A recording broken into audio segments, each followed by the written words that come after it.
Happy Monday, everybody. I hope you had a good weekend. Last week brought a mix of record highs, trade drama, and earnings surprises. So let's take a look back at what moved markets each day before we preview the busy week ahead. Today is July 28th, 2025, and this, of course, is your Monday market update.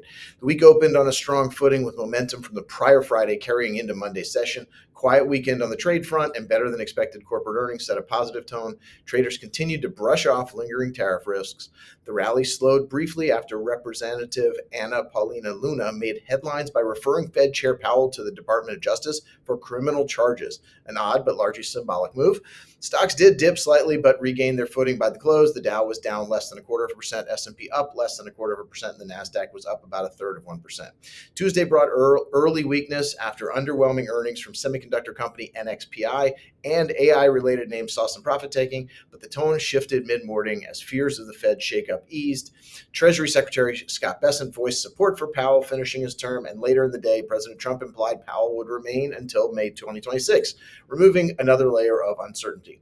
Sector action was mixed, with tech lagging while healthcare and real estate led, thanks to upbeat earnings and talk of potential capital gains tax adjustments on home sales. Now, this was a new one, and one that is probably something you'll hear very little about, so we'll see what happens. The Dow was up a third of 1%, S&P up just slightly, and the Nasdaq was down a third of 1%.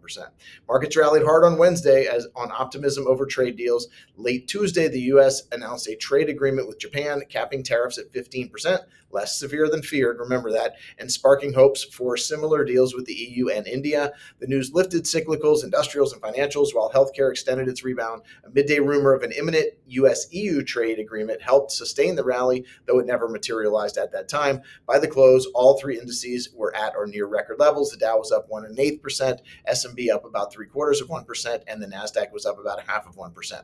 Thursday saw a mixed finish as better than expected jobless claims and flash PMI data suggested that economic growth remained solid. While these data points are market friendly, they also dampened speculation about imminent rate cuts, keeping Treasury yields elevated. Markets opened quietly, climbed midday, and then gave back gains as investors awaited any sign of that U.S.-EU trade deal. None came. Spoiler alert, that changed. A cautious tone prevailed in the afternoon. The Dow was down 0.75%, S&P up almost 0.1%, and the Nasdaq was up a quarter of 1%. Friday was all about earnings and positioning for this week's Fed meeting. Decker's Outdoors surged over 11% on blowout results, while Intel fell sharply, down 8.5%. Just big moves all around. After announcing 15% workforce reduction, despite some volatility, the broader tone was upbeat, and both the S&P 500 and the Nasdaq closed at new record highs. Markets are setting up for a big week this week. More on that in just a moment. For Friday, the Dow was up a quarter of 1%, S&P up almost 0.5%, a record high close for the fifth straight day, and the Nasdaq up a quarter of 1%. For the week, the Dow was up 1.25%, S&P up 1.5%, and the Nasdaq was up 1%.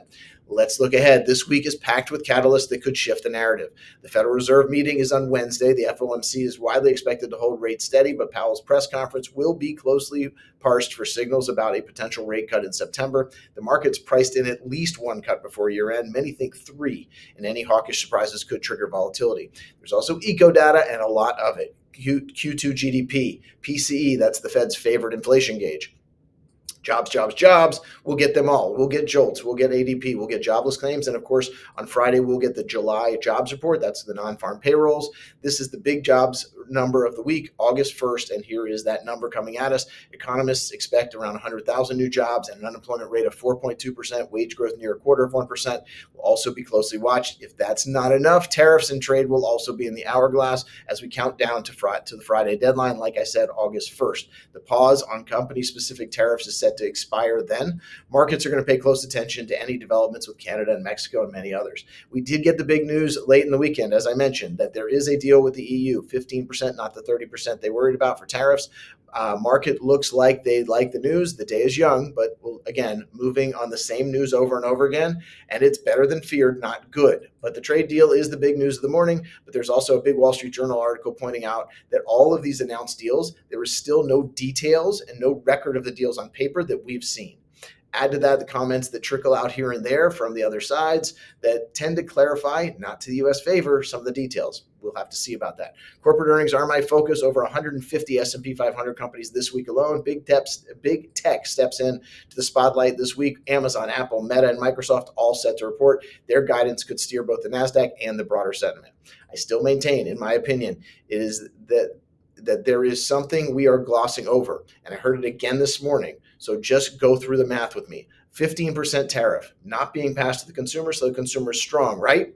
Maybe. But if the companies eat that 15% and it hits their margins and it ultimately hits their earnings, and then back to that we go. Recall, it is my belief that in the long term, earnings are what we need to focus on. So we'll see if anyone does that this week.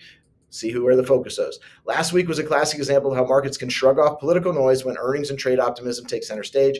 But with the Fed meeting, GDP, and the jobs report all packed into the next few days, expect more swings. Keep an eye on how markets react to Powell's tone and whether big tech delivers the results investors are counting on. Have a great week. If you missed Friday's video on inflation, maybe go back and check that one out. Also watch for this coming Friday. Stay nimble, keep your eyes on the goals, seek the signal, not the noise. Have a great week.